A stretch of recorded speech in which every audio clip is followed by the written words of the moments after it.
Hello everyone, it's Lindsay and I am back with another process video using the December Faith Art Box from Creative Retreat Kits. I will be using everything that's included, including the devotional as my inspiration for today's entry. And today's entry will be in Psalm 100. This is one of the passages that's suggested in the devotional.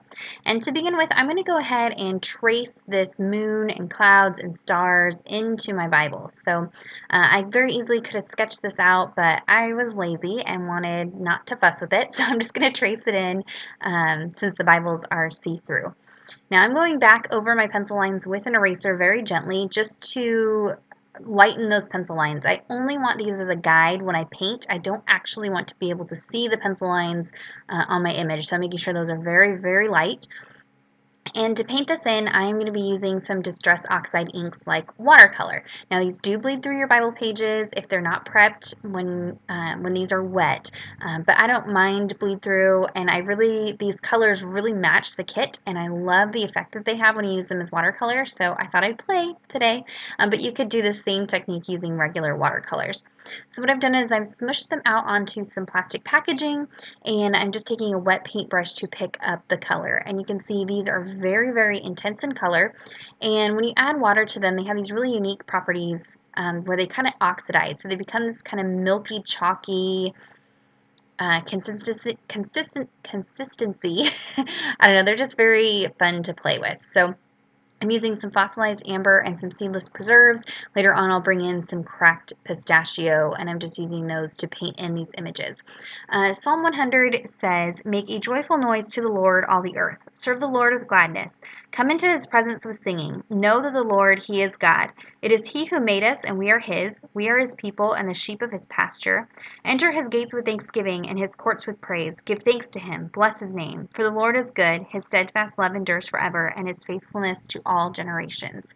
And this portion of the devotional is just reflecting on how amazing it is. The same God who created the universe loves us, and not just loves people in general, but loves each and every one of us individually.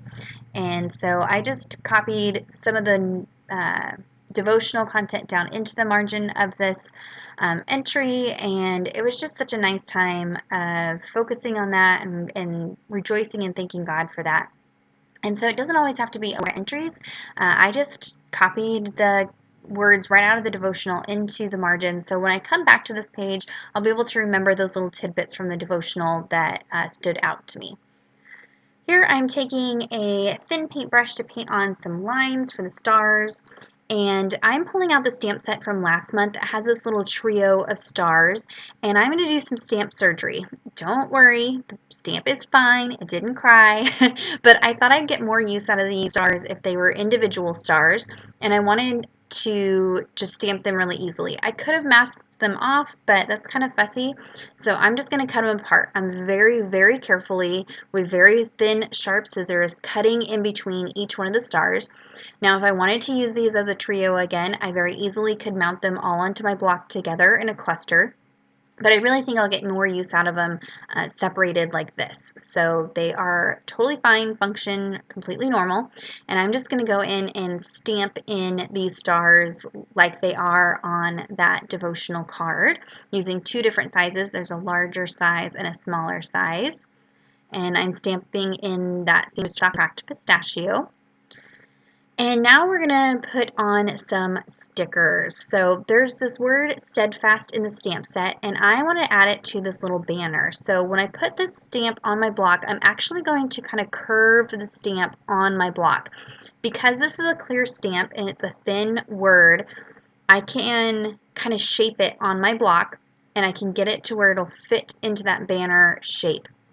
So this is a great way to change up your stamps and change around the shape of them and kind of explore those possibilities. So I'm going to go ahead and stamp this in Seedless Preserves so it'll match the purples I've already used, and I will just stamp it directly onto that little cardstock sticker there.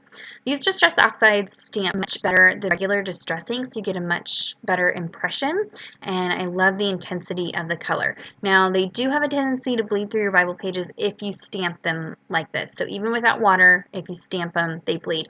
The only way I've gotten them not to bleed is to dry blend them with a blending tool onto the background. They don't bleed through, but if you add any water at all, they're going to bleed through the page. So now I'm just finishing out the phrase, so it says, your steadfast love never fails, adding in some of those hearts. My hearts, I've added some tonic nouveau, or nouveau tonic, they're like a glossy accent, so it kind of makes them look like enamel shapes. And then I'll just go around and outline all of the stickers, and then off camera I added my journaling and also added some ink splatters using the Distress Inks and a really wet paintbrush, and that is it for the entry today. So be sure to head on over to Creative Retreat Kits to get subscribed to the kits if you're not already. You're going to want next month's. It is super cute. Head on over to the blog to check out all the other ladies' work, and be sure to give this video a thumbs up if you were inspired, and subscribe to this channel if you're not already subscribed. And until next time, thank you so much. Bye-bye.